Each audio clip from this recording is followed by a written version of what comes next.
The right to defend oneself and their property is one enshrined in American history and law.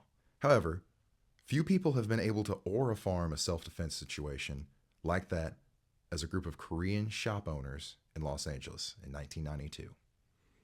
Ladies and gentlemen, the Roof Koreans.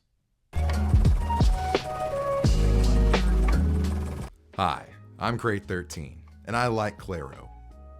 Sue me.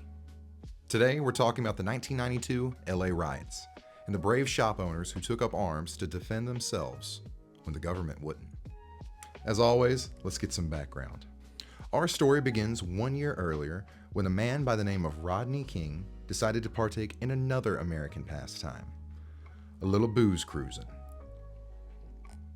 However, not only is this frowned upon, it's super frowned upon when you're on parole. You see, in 1989, King had robbed a Korean convenience store and beat the owner with a metal pipe and made off with $200.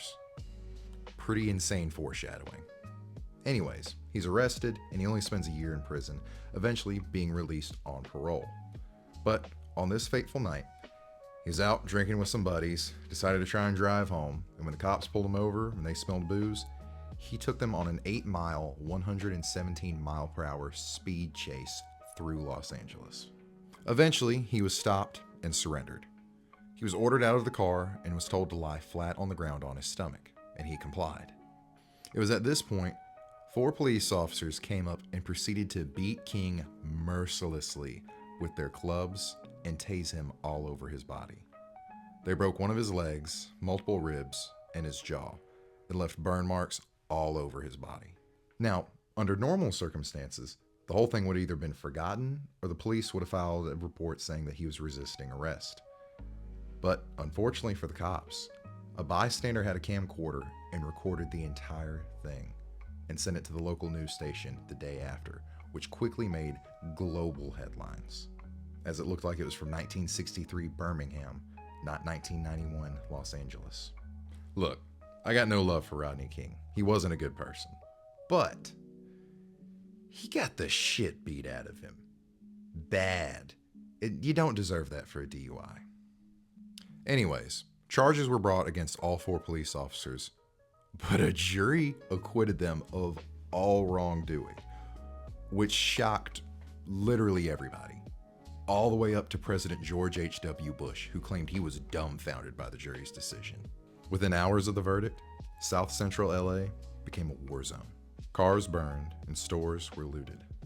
The police, they were overwhelmed and eventually completely retreated, setting up protective barricades around Beverly Hills and North Hollywood and any other high-income area in Los Angeles. This left many poor communities and ethnic enclaves to fend for themselves, and this included Koreatown, which did not have a stellar relationship with the black community at the time. Many of the stores in black areas of Los Angeles were owned by South Koreans, and they felt like they were taking advantage of them by overcharging them and discriminating against them.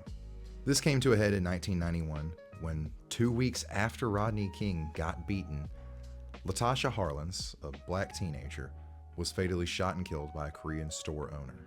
She shot Latasha all because she thought she was stealing a $1.79 bottle of orange juice. And video evidence and the police themselves said she was not stealing it. Doo was found guilty by a jury, but her sentence was commuted by a judge who said she only had to do 400 hours of community service and pay a $500 fine. Yeah. Look, this bitch sucks, but she doesn't represent all Korean store owners. So when you combine these two injustices, you see why this powder keg was exploding. Over $1 billion worth of damage was done to businesses during the riots. And 65% of that was done to Korean businesses. That's 2,300 individual stores attacked in some form or fashion. Thousands of people's lives that had nothing to do with these two tragedies were destroyed. And this was all amplified by police not responding to 911 calls in Koreatown. So, with no one else to turn to, local Korean leaders sent out messages over the radio, asking for volunteers to come and to bring their guns to help defend their shops. They didn't ask for or even want this fight, but they answered the call. Now, many of these men were immigrants from South Korea, which has a mandatory 32-month military service time for all men. So, all of these guys were very familiar with firearms and military tactics. They would form armed militias and would defend their storefronts and intersections, and would face many drive-by shootings and waves of looters trying to break their lines. Eventually, people would notice the Koreans would migrate to the rooftops for a tactical advantage demonstrated by Obi-Wan Kenobi. I have the high ground! The Koreans started by firing warning shots, but eventually, full-on firefights began. One of these firefights was actually recorded on video and shows one of the ballsiest displays of power I have ever seen, possibly. A gun store owner by the name of David Jew was aiding his friend Richard Park in defending his store when a group of rioters and looters came to try and kill and rob them. Jew responded to the oncoming fire by marching towards it like Gustavo Fring and engaged the rioters almost single-handedly, fighting all of them off with no cover. 2 men would end up losing their lives during the fighting: Hector Castro, a rioter, and Edward Song Lee, one of the Korean community members who was killed in a friendly fire incident. Koreatown would hold on until President Daddy Bush enacted the Insurrection Act and sent in the Marines to restore order, which worked almost immediately. The whole ordeal was a tragedy, between the deaths, the beatings, and the countless lives ruined from the loss of business. There really were no winners in LA in 1992. Well, Rodney King did get paid $3.8 million, but that's besides the point. In the chaos, a community came together and chose to aid and help one another when evil rose against them, and they faced that evil in the field.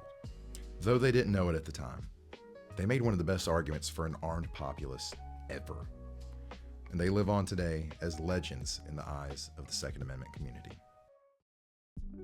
Thankfully, with this last go-around of riots in Los Angeles, we didn't see the loss of life like we did in 1992. And it's worth noting that Korean and Black relations have drastically improved to where they've been seen working together on a lot of projects, which is really nice to see.